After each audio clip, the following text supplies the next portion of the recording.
Hello everyone, कैसे हैं आप लोग। आई होप आपको मेरे वीडियोस पसंद आ रहे होंगे। लास्ट वीडियो में मैंने एक और इंटरव्यू क्वेश्चन शेयर किया था आपके साथ, जो कि मेटा में पूछा गया था।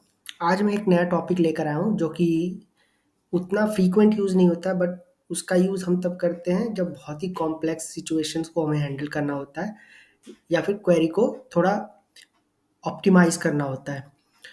तो उस टॉपिक का नाम है रिकर्सिव सीटीई। सीटीई तो आप सबको पता होगा, कॉमन टेबल एक्सप्रेशन, जो कि हम यूज़ करते हैं creating a temporary table with in the query, ताकि हम उसको क्वेरी में किसी भी स्टेज पे यूज़ कर सकें। तो रिकर्सिव सीटी कितना डिफरेंट होता है नॉर्मल सीटी से। रिकर्सिव रिकर्सिव जो वर्ड होता है, यूज़ होता है रिकर्सन से। ये एक तरीका होता है कि आपको आपका जो बेस केस होता है, आ, आपको उसको रेफर करता करते रहना पड़ता है जब तक कि आपको आपका आउटपुट नहीं मिलता है। ये रिकर्सन का एक रूल होता है। फॉर एग्जांपल, जैसे आप में से कई लोगों ने प्रोग्रामिंग किया होगा, तो उसमें एक एल एल्गोरिदम होता है बाइनरी सर्च, जिसमें हम किसी एक नंबर को सर्च करते हैं बहुत सारे नंबर में से। तो उसमें हम क्या करते हैं, उन नंबर्स को हम ब्रेक डाउन करते रहते हैं हाफ में। पहले हमने एक हाफ किया, अब तो हमारे पास दो सीरीज है नंबर की, हम दोनों को फिर हाफ हाफ करेंगे और ढूंढते रहेंगे जब तक हाफ करते रहेंगे, तब जब तक कि हमें वो नंबर मिल नहीं जाता।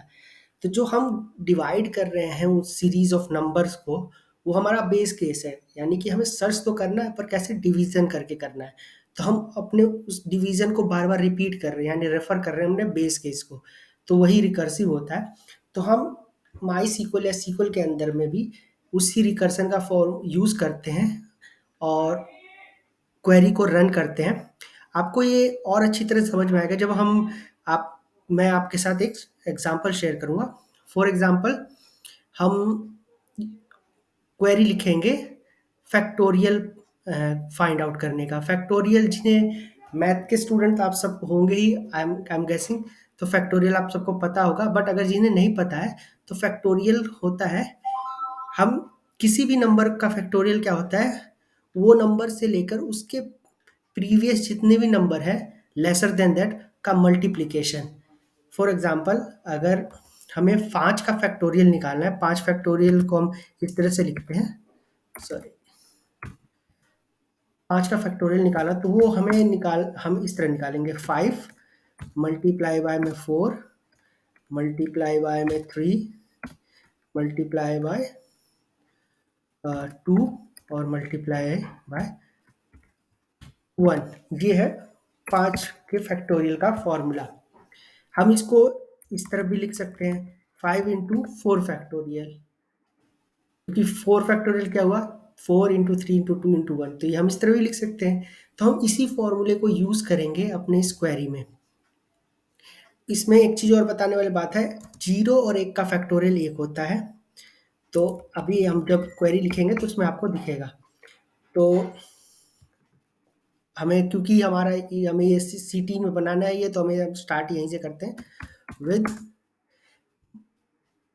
एक चीज़ और मैं आपके साथ शेयर करना चाहता हूँ कि डिफरेंट डिफरेंट प्लेटफॉर्म पे रिकर्सिव सीटी को अलग अलग तरीके से लिखा जाता है। फॉर एग्जांपल, अगर आप सीक्वल सर्वर यूज़ कर रहे हो, तो वहाँ पर आप सिंपल सीटी लिख दोगे तो भी चल जाएगा। बट इन माई सीक्वल, अगर आप सिंपल सीटी लिखोगे तो वो डिफरेंशिएट नहीं कर पाएगा आपका वर्क प्लेस, और ये एरर थ्रो करेगा। तो इसके लिए आपको यहाँ पे रिकर्सिव में वर्ड मेंशन करना पड़ेगा। तो मैं यहाँ पर राइट करता हूँ विद रिकर्सिव सीटी एज। अब हमें लिखना है फैक्टोरियल का क्वेरी। फैक्टोरियल में हमारे पास एक एक चीज़ गिवन होगी, हमें उससे वापस निकालना है। एक नंबर गिवन होगा और नंबर से हमें फैक्टोरियल निकालना है। क्योंकि हमको नॉर्मल नंबर से करना है, तो हम यहाँ पे किसी टेबल का यूज़ करने की ज़रूरत नहीं है, हम नॉर्मली यूज़ कर लेंगे। तो सेलेक्ट, पहला नंबर फैक्टोरियल में हम क्या ले रहे हैं, 0 को, और 0 से हम इंक्रीज़ करते जाएँगे। 0 एज़ n, तो हमारा जो n होगा वो होगा कॉलम नेम, वो नंबर को शो करेगा। ठीक है। और जीरो का जो फैक्टोरियल कितना होता है वो होता है 1, एन तो 1 एज फैक्टोरियल। ठीक है, अब हमारे पास टेबल तो है नहीं, तो टेबल फ्रॉम का लिखने का जरूरत नहीं है। अब ये जो हमने क्वेरी लिखा है इतना पार्ट, ये हमारा होगा बेस क्वेरी। अब इसको ही रेफर करेंगे हम रिकर्सिव वे में, और बाकी के जितने भी नंबर तक हमको फैक्टोरियल चाहिए हम उसको फाइंड आउट करेंगे। तो उसके लिए हमें क्या करना पड़ेगा, हमें जितने भी वैल्यूज़ हैं वो उसको एक पर्टिकुलर कॉलम में ही रखना पड़ेगा। तो जब हम एक कॉलम में ही अगर सारी वैल्यू को रखना होता है तो हम उस पे यूज़ करते हैं यूनियन और यूनियन ऑल। ये मैंने आपको बताया नहीं है, बट मैं इसको अगले वीडियो में शेयर करूँगा इसके बारे में। तो यूनियन अगर हमें सिर्फ यूज़ करना होता है हम वहाँ पे यूज़ करते हैं ताकि हम डुप्लीकेट वैल्यू को अवॉइड कर सकें। बट यहाँ पे हमें यूनियन ऑल रखना है ताकि हमारे पास ऑल नंबर्स के ही फैक्टोरियल आए। ठीक है, तो यहाँ पर हम लिखेंगे यूनियन ऑल। रिकर्सिव सिटी में हमेशा हम यूनियन ऑल यूज करते हैं, यूनियन यूज नहीं करते, यूनियन ऑल करते हैं। अब हमको हमारा रिकर्सिव पार्ट ऑफ क्वेरी लिखना है जो कि इस बेस क्वेरी को रेफर करेगा। तो क्या होगा, वो सेलेक्ट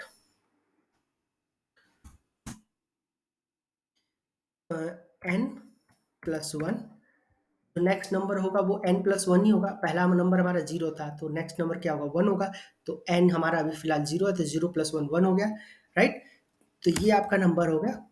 अब फैक्टोरियल, फैक्टोरियल क्या होगा, n प्लस वन जो हमारा नंबर है इनटू में लास्ट फैक्टोरियल, फैक्टोरियल, राइट। यही हमने लिखा था यहाँ पर, जब मैंने यहाँ पे आपको बताया था कि 5 का फैक्टोरियल हम इस तरह भी लिख सकते हैं, 5 इंटू में 4 फैक्टोरियल। तो हमने यही लिखा है, हमने 4 का फैक्टोरियल मान के चलो कि यहाँ तक हमने 4 का फैक्टोरियल निकाल दिया है। तो 5 का फैक्टोरियल क्या होगा, 5 इंटू में 4 फैक्टोरियल, यही होगा ना। तो यही हमने यहाँ पर मेंशन किया है। मैंने कहा था ना ये रिकर्सिव चलेगा, एक बार हमने रिकर्सन चला दिया है और अब हम उसको ही रेफर करे जा रहे हैं। ठीक है, अब यहाँ पर आपको फ्रॉम यूज करना पड़ेगा क्योंकि रेफर भी तो करना है ना आपको कि हम ये वैल्यू कहाँ से ला रहे हैं, किसको रेफर कर रहे हैं। तो रेफर हम कर रहे हैं रिकर्सिव सिटी को। यहाँ रिकर्सिव लिखने की अब जरूरत नहीं है आपको, ऊपर आपने इंडिकेट कर दिया कि ये सिटी रिकर्सिव है तो वो उसको आइडेंटिफाई कर लेगा सिटी। अब आपको एक लिमिट भी देनी पड़ेगी, अगर आप लिमिट नहीं देंगे तो ये चलता ही जाएगा, क्वेरी चलता ही जाएगा क्योंकि हमने एक लिमिट नहीं दी है और ये नंबर डिसाइडेड नहीं है। तो हमें बताना पड़ेगा कि हमको इस पर्टिकुलर सिटी में किस नंबर तक का फैक्टोरियल स्टोर करना है ताकि हम बाद में उसको एक्सट्रैक्ट कर सके। तो फॉर एग्जांपल मैं करता हूँ 10 तक का, ताकि मैं 0 to 10 कभी भी मैं उसको एक्सेस कर सकूँ। तो यहाँ पे where clause where n is less than equal to 10, ठीक है। और ये हमारा सिटी क्लोज कर दिया मैंने, ठीक है। अब मुझे फॉर एग्जांपल, अब हमारा ये टेबल हो गया, रिकर्सिव सिटीज स्टोर हो गया, इसमें 10 तक के रिकर्स फैक्टोरियल हो गए स्टोर। अब मुझे किसी एक पॉइंट पे मुझे फाइंड आउट करना है कि what is the factorial of 5, ठीक है। तो उसके लिए हम क्या लिखेंगे, यहाँ पे सिलेक्ट, मैं स्टार करता हूँ, मुझे दोनों कॉलम चाहिए तो नंबर का भी आएगा फैक्टोरियल का भी कॉलम आएगा, ठीक है। फ्रॉम CTE वेयर, मैंने क्या बोला, मुझे 5 का फैक्टोरियल चाहिए तो n इज इक्वल टू 5। तो 5 का फैक्टोरियल क्या होता है, 5 इंटू 4 इंटू 3 इंटू 2 इंटू 1, तो ये होता है आपका 120 होता है, ठीक है। तो अगर हम इसको अभी रन करें तो देखते हैं क्या आउटपुट आता है। n हमारा 5 है, फैक्टोरियल आ गया 120। अगर मैं इसको 3 कर दूं तो 3 का क्या आएगा, 6 आएगा। तो अगर मैं इसको 3 कर दूं तो ये 6 हो गया, राइट। अगर मैं इसको 1 कर दूं तो 1 आएगा। क्यों आएगा 1, क्योंकि 0 का 1 था, राइट। 1 इंटू 1 व्हाट इज 1, तो ये 1 आ गया, राइट। तो इस तरह से आप किसी भी नंबर का अंटिल 10 फैक्टोरियल यहाँ से निकाल सकते हो। तो ये मैं आपके साथ शेयर करना चाहता था कि कैसे आप रिकर्सिव सीटी का यूज़ करके क्वेरी लिख सकते हो।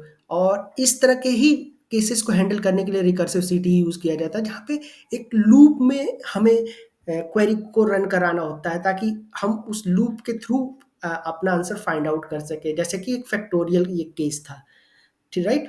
तो और भी इससे रिलेटेड केस होंगे।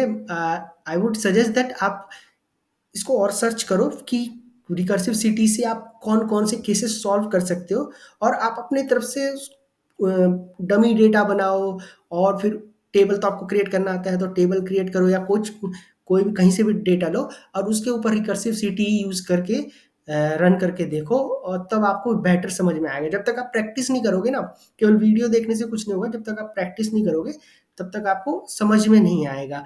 आप जब इसको खुद अपने हाथों से क्वेरी लिखना स्टार्ट करोगे, रन करना शुरू करोगे, तब आपको बेटर समझ में आएगा। तो आई वुड सजेस्ट कि आप भी अपनी तरफ से किसी डेटा पे एक रिकर्सिव सीटीज़ चला के देखो, और अगर आपको कोई भी कन्फ्यूज़न होता है, कोई भी डाउट होता है, तो आप कभी भी पूछ सकते हो। वीडियो में आप कमेंट में डाल सकते हो, मैं कमेंट देखूँगा और आपके क्वेश्चंस के रिप्लाई ज़रूर दूँगा। तो आज के लिए बस इतना ही।